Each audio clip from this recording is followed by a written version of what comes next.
Greetings collectors and welcome to today's retro game review. I'm in a good mood today. Why? Well, it's because I get to share with you a lost classic.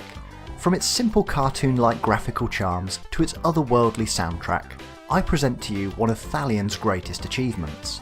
Join me today as I lead you through the Seven Gates of Jambala for the Commodore Amiga. 1989 was a golden age of gaming for the Commodore Amiga. It was the year that the Seven Gates of Jambala hit our disk drives. There's a good chance that you may not have heard of this title, and maybe not even Thalion as a software developer. Thankfully, this is what this channel is all about, unearthing those collectibles from days gone by and sharing a passion for forgotten software. The Seven Gates of Jambala can be thought of primarily as an Atari ST game, although it was ported to the Commodore Amiga at the same time. I first played the Seven Gates of Jambala back in the day. It wasn't necessarily pushing boundaries graphically or in gameplay content. What it did provide though was the feeling of being thrust into a fantasy world, beautiful to look at but deadly at the same time. I particularly wanted to cover this game on the channel as I think that it's been done a great injustice in modern reviews here on YouTube and out on the wider internet. To this day, the Seven Gates of Jambala still receives harsh criticism for its lack of depth and graphical presentation. Personally, I feel that this is a score that needs to be settled, or at least a counter-argument put out there by someone that has invested a little more time than most in the game. I'll level with you from the start that I do have a lot of childhood nostalgia attached to this game, but I'm sure that I can highlight its merits further than my own experience. The premise of the game is rather standard. Your task is to collect 7 pieces of a magic wand and escape the caves of Jambala. This is all rather incidental though, as the backstory just provides a backdrop on which the main platforming sits. It's at this point I'd like to share with you the backstory in the manual. It's a short novella, setting up the scene and well worth a read for those that enjoy short fantasy adventure stories. Just look at this cover. Simple, effective and iconic. The effort put into the manual is first class. It features backstory, illustrations and provides a complementary piece of the puzzle, something you just can't experience if you download the Seven Gates of Jambala onto an emulator. The effort of the backstory, along with the hand-drawn illustrations, really sets up the scene for a wider world of fantasy. As you can see, this is the boxed Commodore Amiga version. The Atari ST version was almost identical, it was just the outer sticker that distinguished them. Interestingly, the game box is published without a barcode or UPC number, meaning that it wouldn't have been able to have been scanned at the checkout of a retail outlet. At the time, buying games via mail order was commonplace here in Europe. As such, games could be shipped without a code. Interestingly, the packaging designers did leave room for the code, although the holder is placed on the internal section of the box. Some copies of the game also come with a poster of the box artwork, which is also a nice added extra to look for if you're a collector. Thalion was formed in 1988 by Eric Simon and Holger Floatman, both from the German demo scene. Although clearly technically very competent at software creation, the fact that the game's box and manual received so much attention to detail gives me that warm feeling that this game was a labour of love. By 1989, the Seven Gates of Jambala was one of the first 3 games by Thalion released to the public, Chambers of Shaolin and Warp being the other 2. The Seven Gates of Jambala published via Grand Slam always felt a little special though. It was dark, mysterious and just a little off-kilter compared to similar platformers of the time. So, how does the game play? Well, I have to say that I really appreciate it as a portal to the past. It's all about the platforming, uncovering secrets, and having it out in one-on-one encounters with the bosses. The general bulk of the game is very much classic run and jump. I'd like to get my criticisms of the game out of the way early, as overall I'd like to remain positive in my overall review. Firstly is the game difficulty. Overall, the Seven Gates of Jambala is not an easy game to play. Whilst the run and jump mechanism does work well, it's also very unforgiving. Platforms must be hit with great accuracy and timing to ensure that you don't end up in the water for a one-hit death. The second issue is taking on the bosses. They are ferociously difficult, especially if you haven't managed to obtain powerful spells. The Gate 2 boss will not only fire projectiles at you, but also charge at the same time. At times it feels that your character isn't nimble enough to deal with the faster, more powerful enemies. The most common complaint I hear from gamers is the graphics. Having been of Atari ST origins, the Amiga version also suffered a little here. The Amiga port did upgrade the overall appearance in some areas, but admittedly the system could deliver so much more. Add into this that most levels look quite similar and just variations on the green and black cave theme, I'll happily concede that a more diverse palette might have improved gamers' perceptions of this game. So in essence, my criticisms with the game are that it's rather on the difficult side and that some of the graphics were limited. However, neither of these complaints are game breaking in my opinion. There's far more to the game than this. Overall, the consistency of graphical presentation does the job well for the scope of what the game was trying to convey. You'll need a bit of patience with this game to really get into the flow of things. It's essential to get weaponized as soon as possible. To do this, use your weak glittery magic powder to take down the simple enemies such as the wasps and these green insect type creatures. With a bit of luck, one of them will drop a more powerful weapon, usually the yellow fireball, followed by an upgrade to the purple tornado. Once you have these, your wizard is far less vulnerable to attacks. It's also important that you have one of these spells to take on the gate bosses. Whilst taking down wasps, you'll also be able to pick up the hammer. This provides the second key component of the game. You'll need the hammer to bang on the floors. In turn, this can unearth coins, sacks of gold, extra health, extra lives, and even useful perks such as the spring shoes needed for higher jumping abilities. If you know where to look, you can also access special gold caves where you can really build your wallet. Similarly, it's worth climbing at least one tower in each gate to exploit the treasure that can be found within. These areas are much more laden with rewards than the main areas. There's nothing here that will shock or surprise you if you're familiar with old school platformers. It's the little touches that go largely unnoticed though that give this game its dark feel. The transitions between rooms bookend each piece of the action. It somehow feels very much like a story, even though there's no real narrative to push the story forward. It's the weird and wonderful characters that you'll encounter. Periodically, you'll enter, for want of a better word, a shop to negotiate with the inhabitants. There's a feeling of sadness to their existence. They're always happy for your custom and will reward you with special items and advice for gold coins. The Seven Gates of Jambala isn't best in class for graphics on the Amiga, but the overall adventuring really unfolds as you progress. There's something about the game that elicits drama. The tension of making the difficult leaps and the epic moments when you step up to fight the bosses.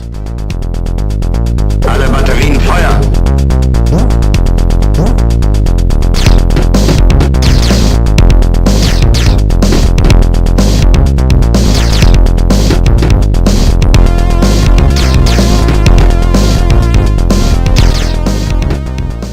You'll pick up your trusty hammer, use it to knock on the floor for hidden surprises.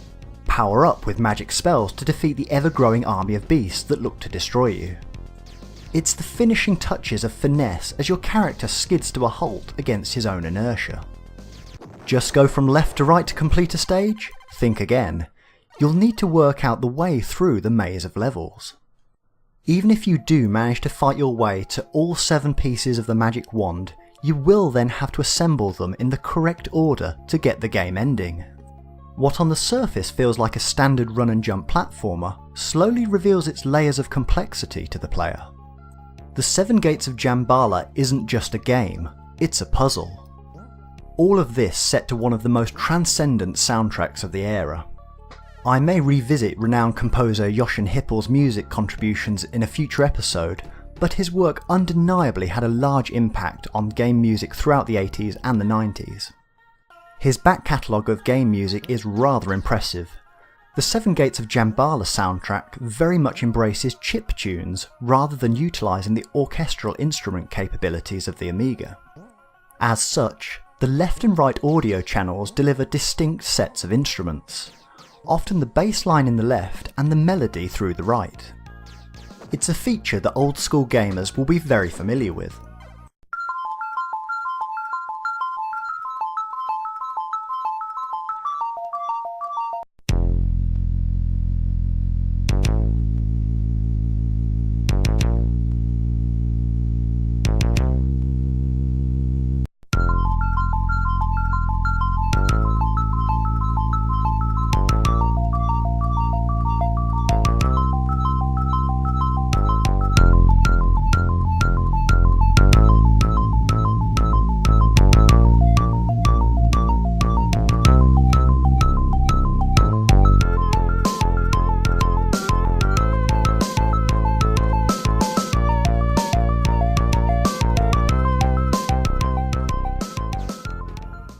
Jochen Hippel's soundtrack to the Seven Gates of Jambala is a journey in itself.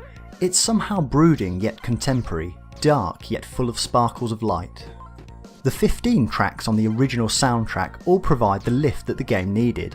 It turns the game from a standard platformer into something else. It's true what they say when the sum of its parts are greater than the individual components.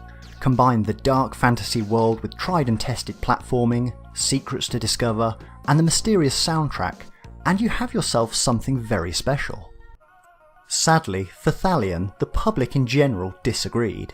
Not necessarily about the Seven Gates of Jambala, but Thalion's games catalogue in general. Sales for the company never amounted to a gaming powerhouse, and Thalion's fate was to be disbanded in 1994. From Thalion, there was one last parting gift though. The Seven Gates of Jambala was licensed to publisher Unique for a re-release on the Amiga CD32. An obscure console combined with an obscure re-release meant a rather collectible item. And here is the Amiga CD32 edition of the Seven Gates of Jambala. It's considered very rare and very collectible to those that seek out Thalion titles. In terms of game quality, this is very much a ported re-release. Considering that most of the original code was designed to work on both the Atari ST and the Commodore Amiga 500 platform, this re-release on the Amiga CD32 offers little in the way of true innovation or progression. What it does give you though is a CD quality version of the soundtrack. If you appreciate old school synth compositions, then this is a really great item to own. I've been a long time fan of the game and Thalion software in general, so I like to think I know quite a bit about this corner of gaming history. Whilst reading through the manual for this retrospective though, I noticed something unusual on page 10, the loading instructions. Atari ST, check. Amiga, check. Hang on a minute though. Commodore 64, disc and cassette. This really took me by surprise. To my knowledge, there was no Commodore 64 version of the game. If this edition was out there, this would be the holy grail of Thalion titles. For due diligence, I wanted to get an answer right from the source, so I tracked down one of Thalion's founders, Eric Simon. Considering the game was published back in 1989, I knew it was going to be a very long shot whether he would reply. In computing, 3 decades is a very long time. Eric is still working in the video games industry and has really carved out a lifelong dedication to the cause. I asked him about the Commodore 64 edition. Did it exist? Was there a prototype? It wasn't long before I got a response. How cool is it that someone still plays our old 16-bit stuff? Unfortunately, I don't remember if we ever got as far even as a prototype with the Commodore 64 version of Jambala. Frankly, I'm surprised that we seem to have announced a port even. Thank you for featuring our old stuff on your channel and continue to have fun with the Seven Gates of Jambala. So, there you have it. At best there were plans made, but no game. I have seen unconfirmed interviews that initial work on graphics had started, but nothing as far as a playable demo. Perhaps someday a fan will take up the challenge of programming a Commodore 64 version themselves. Just getting a response from Eric really made my day though. As someone that lives and breathes retro gaming, it was nice to connect with someone that had produced one of my favourite games. Time may have passed, but Eric was still up for responding to fan mail. It's absolutely incredible after all these years. If ever there was an endorsement as to why old school gamers like myself continue to collect, well, it's moments like these. Hopefully by now you are at least curious enough to wonder about the collector's price of these releases. For the Commodore Amiga version of the Seven Gates of Jambala, expect to pay around £15. That's below the $20 mark. For the slightly more common Atari ST version, anywhere between £10 and £15 is about reasonable. For the US, anywhere between $15 and $20.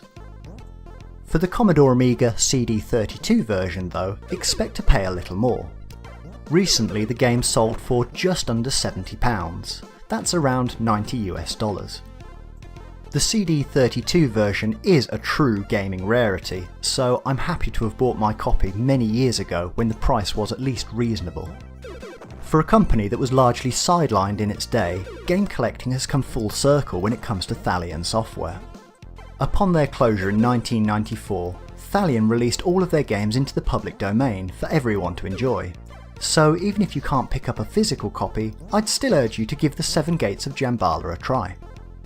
Personally, I view the Seven Gates of Jambala as a true hit of retro gaming nostalgia. A game with a handcrafted feel and a game with a distinct fan following. The game may not be at the top of everyone's collecting list, but it's certainly a game that still commands a second look, and certainly a second listen. It's a game packed full of wonder and dark vibes. Without playing the game for yourself, I can't convey all of its charms, but I'll leave you with a short montage of its music and imagery. You almost feel like they saved the best for last with the Seven Gates of Jambala. The game over screen is still one of my favourite game over screens of all time. Despite the Seven Gates of Jambala never really being a hit, this hasn't stopped the fans creating their own covers and remixes of its soundtrack. Search YouTube today and you'll find dozens of tribute music videos.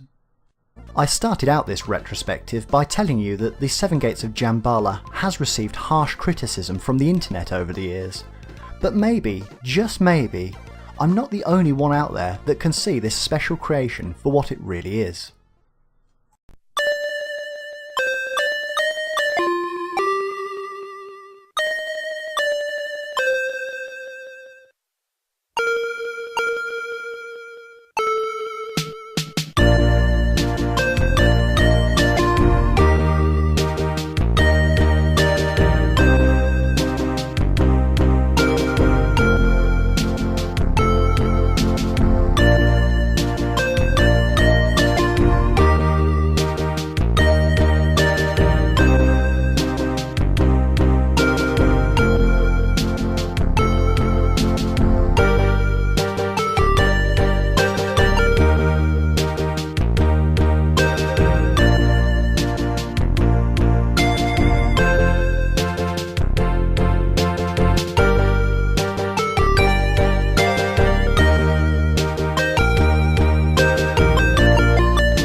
Hello again, I hope you enjoyed today's show and thank you for the view. Remember, you can always comment, like, subscribe and find us on the social media sites below. Happy collecting!